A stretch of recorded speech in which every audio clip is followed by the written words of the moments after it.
কে জানতো মাত্র ৫ লাখ জনসংখ্যার একটি দেশ প্রথমবার বিশ্বকাপ খেলতে এসেই এমন বাজিমাত করবে। একের পর এক ফুটবল পরাশক্তিকে থমকে দিয়ে এক অনন্য ইতিহাস গড়বে। কোনো জয় না পেয়েও জায়গা পেয়ে যাবে রাউন্ড অব ৩২-এ। বিশ্বকাপ খেলাটাই ছিল কেপ ভার্দের কাছে এক বড় অর্জন। প্রথমবার অংশ নেওয়াটাই ছিল স্বপ্ন পূরণের মতো।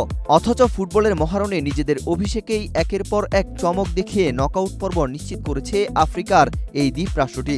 এবার এই ছোট্ট দেশটার সামনে দাঁড়িয়ে বর্তমান বিশ্ব চ্যাম্পিয়ন আর্জেন্টিনা। অনেকেই মনে করছেন এবার হয়তো তাদের থামার সময় হলো। রূপায়ণ lake castle, welcome to the land of piece. আবার কেউ কেউ বলছেন যারা স্পেন ও উরুগুয়ের মতো সাবেক বিশ্ব চ্যাম্পিয়নদের আটকে দিতে পারে, সেখানে আর্জেন্টিনার জন্য কেপ ভার্দেকে টপকানো খুব একটা সহজ হবে না।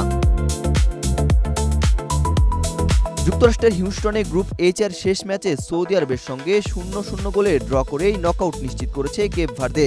গোলশূন্য ম্যাচ হলেও বলের দখল ও আক্রমণে পুরো ম্যাচেই ছিল তারা এগিয়ে। বিশেষ করে দ্বিতীয়ার্ধের শেষ দিকে কয়েকবার গোলের খুব কাছেও পৌঁছে যায় দলটি। তবে সৌদির রক্ষণভাগের দেয়াল শেষ পর্যন্ত ভাঙা সম্ভব হয়নি।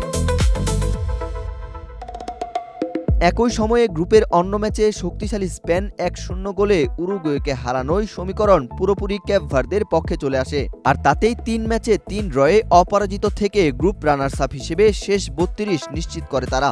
বিশ্বকাপে অভিষেকে এমন কীর্তি করে কেপ ভার্দে ইতিহাসের পাতায় নাম লিখিয়েছে।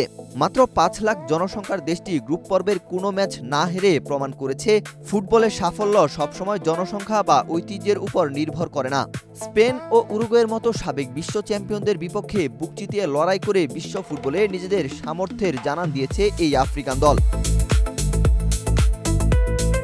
তবে নকআউটের এই লড়াইয়ে তাদের সামনে এবার পর্বত সমান চ্যালেঞ্জ। রাউন্ড অব ৩২ এর মহালড়াইতে তাদের প্রতিপক্ষ বর্তমান বিশ্ব চ্যাম্পিয়ন লিওনেল মেসির আর্জেন্টিনা। আগামী ৪ জুলাই যুক্তরাষ্ট্রের মায়ামি স্টেডিয়ামে বাংলাদেশ সময় ভোর ৪টায় ম্যাচটি অনুষ্ঠিত হবে। কিন্তু বলা বাহুল্য, অভিষেক বিশ্বকাপেই একের পর এক রূপকথা লেখা ছোট্ট দেশটি এবার বিশ্বমঞ্চে আরেকটি বড় অঘটনের স্বপ্ন দেখতেই পারে। হারাতে না পারলেও আর্জেন্টাইন শিবিরে কাঁপন ধরাতেই পারে। ওয়াহিদ হোসাইন জিহাদ, বাংলাদেশ প্রতিদিন।